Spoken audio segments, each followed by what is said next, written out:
Formula. देखो इसमें पहला होता है आपका डिफाइन नेम। डिफाइन नेम जो होता है ना, किसी भी डाटा को एक नाम देने के लिए होता है। जैसे मेरे को देखना है मैं टोटल कितना सैलरी पे कर रहा हूँ, तो हम क्या करते हैं, is equal to sum bracket open number select और एंटर करते हैं ना, ये करते हैं। तो अब आपको क्या ये सब करने की जरूरत नहीं है, आप इस डाटा को ना एक नाम देके भी कर सकते हो। अब नाम देखो कैसे देना है, आप इन नंबर को सिलेक्ट करोगे, ठीक है, केवल इन नंबर को ही आपने सेलेक्ट करना है, डिफाइन नेम पे क्लिक करना है, और जैसे यहाँ पे मैंने इसको एक नाम दे दिया, PS नाम दे दिया, मतलब बेसिक सैलरी नाम दे दिया, देन ओके। तो आप देख सकते हो यहाँ से यहाँ तक तो मैंने क्या नाम दिया हुआ है, देखो यहाँ पे शो भी कर रहा है PS, मतलब PS नाम दिया हुआ है।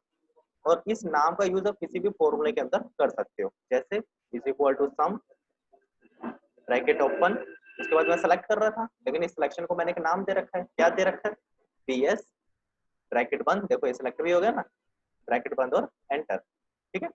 उसी तरह मैंने HRA के नंबर को सिलेक्ट किया, डिफाइन नेम में गया, और यहाँ पे इसको मैं एक नाम दिया HRA, देन ओके। तो आप देख सकते हो यहाँ से यहाँ तक को क्या नाम दिया हुआ है, HRA, और यहाँ से यहाँ तक को PS। तो अब इस HRA का भी यूज आप किसी भी फॉर्मूले में कर सकते हो, सम एवरेज कुछ भी आप लिख लो, ब्रैकेट ओपन HRA ब्रैकेट बंद और एंटर, क्लियर। तो इस तरह से आप जितने भी डाटा को सिलेक्ट करके ऐसे डिफाइन नेम देते जाओगे ना, वो सब यूज इन फॉर्मूला के अंदर आते जाएंगे। तो यहाँ से भी आप इनका यूज कर सकते हो, कैसे, is equal to sum bracket open, use in formula में जाओ, और जिसका भी यूज करना है भाई, जिसका भी सम देखना है आपको, आप उस पर क्लिक कर दो, ब्रैकेट बंद और एंटर। क्रिएट फ्रॉम सिलेक्शन जो है ना, एक साथ पूरे टेबल को नाम देने के लिए होता है। अभी तो मैं एक एक करके नाम दे रहा हूँ, PS HRA DA, मुझे एक साथ सबको देना है, तो क्या कर लो, एक साथ सबको सेलेक्ट कर लो, ठीक है, हेडिंग से लेके नीचे तक सेलेक्ट कर लो। उसके बाद क्रिएट फ्रॉम सिलेक्शन में जाओ, किसके अकॉर्डिंग नाम देना चाहते हो, मतलब टॉप रो के अकॉर्डिंग, मतलब जो ऊपर जो हेडिंग है ना, इसके अकॉर्डिंग मुझे डिफाइन नेम देना है, तो इसको आप सेलेक्ट ही रहने दो, देन ओके कर दो, ठीक है। अब देखने के लिए यूज इन फॉर्मूला होता है, तो चेक कर लो क्या सभी के डिफाइन नेम बन गए, HRA के, DA के, ESI के, PF का, है ना। तो अगर आपने PF का देखना है, सम सम एवरेज कुछ भी, ब्रैकेट ओपन, और यहाँ से PF पे क्लिक कर दो, ब्रैकेट बंद और एंटर, ठीक है। डिफाइन नेम को हटाने के लिए लास्ट ऑप्शन नेम मैनेजर होता है, ठीक है, आपने इसके ऊपर क्लिक करना है, ठीक है, और या तो एक एक करके डिलीट, या किसी भी एक पे क्लिक कर लो, शिफ्ट डाउन एरो से सारा सेलेक्ट कर लो। कौन सा बटन होता है शिफ्ट डाउन का, शिफ्ट और, हाँ ठीक है, शिफ्ट डाउन एरो को बटन दबा के सिलेक्ट कर लेना है, और फिर डिलीट पे क्लिक, ठीक है।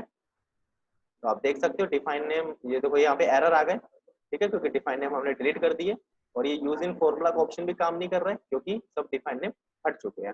ओके, आगे बढ़ते हैं। नेक्स्ट है आपका यहाँ पे ट्रेस परसिडेंट। देखो ट्रेस परसिडेंट यह बताता है कि ये 75 कैसे आए। देखो जब मैं इस पे अपना माउस रख रहा हूँ तो नीचे बॉक्स आ रहा है ना, तो अब जैसे देखना है 75 कैसे आया, तो भाई 25-50 को ऐड किया तब जाके वो 75 आया। मुझे भी देखना है 3000 कैसे आया, तो आप इसके ऊपर सेल रखोगे और ट्रेस परसिडेंट पे क्लिक करोगे, तो जिस पे डॉट बन रहा है, किस पे डॉट बन रहा है, बेसिक सैलरी पे, तो ये 3000 बेसिक सैलरी से आया है। PF जानना है, ट्रेस परसिडेंट पे क्लिक कर दो, भाई PF भी बेसिक सैलरी से आया है। ESI जानना है, तो किस पे डॉट बन रहा है, ग्रोस पे, तो ESI ग्रोस से आया है। हटाने के लिए रिमूव एरो। इसी का उल्टा ट्रेस डिपेंडेंट होता है। ट्रेस डिपेंडेंट बताता है कि भाई इस 3000 का यूज मैंने किस में कर रखा है। परसिडेंट तो बता रहा था कि ये कैसे आया, डिपेंडेंट बताएगा कि इसका यूज किसके अंदर कर रखा है, तो जिसपे एरो बन रहा है। परसिडेंट पे डॉट बनता है ना, इसमें एरो बनता है, तो किस पे एरो बन रहा है, ग्रोस पे, मतलब इसका आपने ग्रोस के अंदर यूज किया हुआ है। बेसिक सैलरी का जानना है, ट्रेस डिपेंडेंट पे क्लिक करो, जिस जिस पे एरो बन रहा है। आपने बेसिक सैलरी का यूज HRA DN सब के अंदर किया हुआ है, क्योंकि ये सब कैसे आते हैं, बेसिक सैलरी से ही। तो परसिडेंट तो बताते हैं कैसे आया, ये इससे आया है, और डिपेंडेंट बताता है कि इसका आपने इसके अंदर यूज कर रखा है। किसी भी एरो को हटाने के लिए रिमूव एरो होता है। शो फॉर्मूला पे क्लिक करोगे ना, तो आपने जितने भी ये जो फॉर्मूले यहाँ लगा रखे हैं ना, ये सब शीट के ऊपर ही दिखाई देने लग जाते हैं। देखो सारे फॉर्मूले देखो शीट के ऊपर ही दिखाई दे रहे हैं, ये देखो सारे फॉर्मूले शीट के ऊपर ही दिखाई दे रहे हैं। दोबारा इसी पे क्लिक कर दोगे, पहले जैसा हो गया, मतलब अब आपको हर एक फॉर्मूला को यहाँ से देखना होगा, ठीक है। एरर चेकिंग जो है वो गलतियों को चेक करता है। जैसे मान लो मेरे को इनका सम करना है और मैंने सम की जगह सन लिख दिया, मतलब M की जगह N लिख दिया, और इनको सेलेक्ट करके एंटर किया, तो ये देखो एरर आ गया ना। ये एवरेज की जगह मैंने कुछ और लिख दिया, तो एक एरर आ गया। ये जो ग्रीन ग्रीन निशान आ रहे हैं ना एक्सेल की नजर में, यही एरर होते हैं। और एरर चेकिंग पे क्लिक करोगे तो इन्हीं को चेक करेगा। जैसे सबसे पहले कह रहा है यहाँ पे एक एरर है, नेक्स्ट किया तो कह रहा है यहाँ पे एक एरर है, नेक्स्ट किया तो कह रहा है इसके बाद और ग्रीन निशान नहीं है। तो बाकी आपको खुद से देखना पड़ेगा कि मैंने यहाँ मिस्टेक क्या कर रखा है। ये तो बस ग्रीन निशान पर लेके जाता है आपको। इवेल्यूएट का मतलब होता है सोल्व करके दिखाना। जैसे मान लो मैं यहाँ पे एक छोटा सा कैलकुलेशन किया, कोई भी कैलकुलेशन करने से पहले इक्वल टू का बटन दबाते हैं। 2 + 5 माइनस ये मल्टीप्लाई ये डिवाइड ये प्लस ये माइनस, ठीक है, ऐसे मैंने कर दिया, एंटर किया तो आंसर आ गया मेरा 0.7 माइनस 0.75। अब ये कैसे आया ये जानने के लिए आपने इसके ऊपर सेल रखना है, उसके बाद इवेल्यूएट फॉर्मूला पे क्लिक करना है। तो सबसे पहले कह रहा है भाई इसने इसको ऐड किया है, इवेल्यूएट, फिर इसने मल्टीप्लाई किया, फिर इसने डिवाइड किया, फिर सब्ट्रैक्ट सब्ट्रैक्ट, तब जाके ये आंसर आया है। रीस्टार्ट कर दोगे फिर से बताने लग जाएगा कैसे कैसे इसको सोल्व किया, ठीक है। तो कोई भी कैलकुलेशन करने से पहले इक्वल टू का बटन दबाते हैं। इसी तरह आपने देखना भाई ये ग्रोस सैलरी कैसे आया है, तो आप इवैल्यूएट पे क्लिक कर दो। तो D3 की जगह ये वैल्यू था, यहाँ पे ये वैल्यू था, फिर इसने इसको ऐड किया है, ठीक है। इस तरह से इसने इसको सोल्व किया है। जैसे मैथ में आप बोर्ड मास के थ्रू करते हो ना, उसी तरह ये भी वही है। मतलब पहले सब्ट्रैक्ट, फिर BO डी से डिवाइड, फिर मल्टीप्लाई, इस तरह से ये भी करता है। नेक्स्ट क्या है यहाँ पे आपका वॉच विंडो। देखो वॉच विंडो में क्या होता है, जैसे इस टेबल को देख कर ना मुझे यहाँ पे शीट 2 पे काम करना है, तो मैं शीट 2 पे आ गया हूँ तो पता नहीं चल रहा शीट 1 पे क्या लिखा हुआ है। तो मैं चाहता हूँ ये डाटा मेरे को हमेशा नजर आता रहे, चाहे मैं किसी भी शीट पे काम करूँ।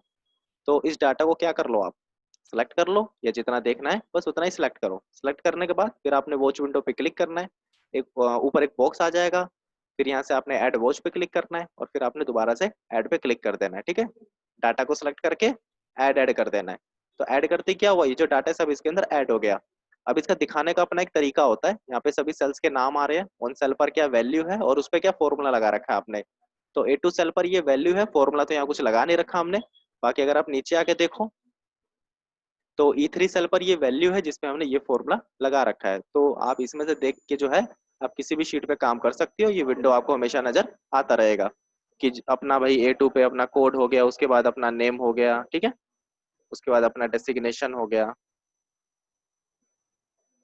ये देखो वॉच विंडो का ना एक यूज और भी होता है, जैसे आपने अपने डाटा को एक्सपेंड करके देखना है, खोल के देखना है, तो उसके लिए भी हम वॉच विंडो का यूज करते हैं। आप देख सकते हो जैसे इस डाटा को मैंने जैसे ही वॉच विंडो के अंदर डाला, इसको पूरा एक्सपेंड करके दिखा रहा है, मतलब किस सेल पे क्या वैल्यू लिखा हुआ है ना, किस सेल पर क्या वैल्यू है, क्या फॉर्मूला है, किस शीट पे आपने लिखा हुआ है, उस शीट का क्या मतलब उस फाइल का क्या नाम है, दिखा रहा है ना पूरा एक्सपेंड करके। ओके, बाकी इसको इस विंडो को अगर हटाना है तो आप यहाँ से इसको क्लोज कर देना, और अगर इसको लाना है तो दोबारा वॉच विंडो पे क्लिक कर देना। लेकिन ये जो डाटा इसमें ऐड रखा है इसको हटाना है तो किसी भी एक पे क्लिक कर लो और वही शिफ्ट डाउन एरो से सारा सेलेक्ट करना है।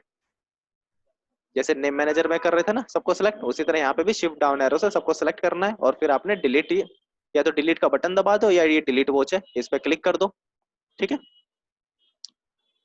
नेक्स्ट है यहाँ पे आपका कैलकुलेशन ऑप्शन। इसमें हमें दो ऑप्शंस को देखना है, एक ऑटोमेटिक और दूसरा मैनुअल। देखो अभी यहाँ पे ऑटोमेटिक सेलेक्ट हो रखा है। ऑटोमेटिक का क्या मतलब है कि अगर मैं इस सैलरी में कुछ भी चेंज कर रहा हूँ तो मेरे को बताओ क्या आगे HRA DA में चेंज हो रहे हैं, क्या यहाँ चेंज हुआ, बिल्कुल हुआ, क्योंकि ऐसा इसीलिए हो रहा है क्योंकि यहाँ पे ऑटोमेटिक हो रखा है। अगर मैं यहाँ से मैनुअल पे क्लिक कर देता हूँ और फिर मैं इसमें कुछ भी चेंजेस कर रहा हूँ तो मेरे को बताओ क्या आगे HRA DA में कुछ चेंज हुआ, नहीं हुआ। तो ऑटोमेटिक में अपने आप हो जाता है, और मैनुअल में क्या हमें यहाँ पे खुद से चेंजेस करने होंगे। तो मैनुअल सिर्फ समझने के लिए होता है, रखना आपको हमेशा ऑटोमेटिक ही रहता है, ठीक है। उसके बाद यहाँ पे एक होता है कैलकुलेट नाउ, कैलकुलेट शीट। ये दो ऑप्शन तब काम करेंगे जब आपने मैनुअल पे सेलेक्ट कर रखा हो, ठीक है। तो जैसे मान लो मैंने मैनुअल को सेलेक्ट रखा और मैंने यहाँ पे बहुत सारे चेंजेस कर दिए, तो क्या पता चल रहा है, नहीं।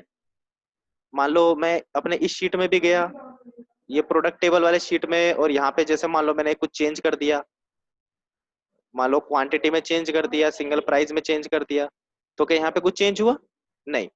तो अगर मैं कैलकुलेट शीट करता हूँ तो सिर्फ ये इसी शीट को कैलकुलेट करेगा, ठीक है।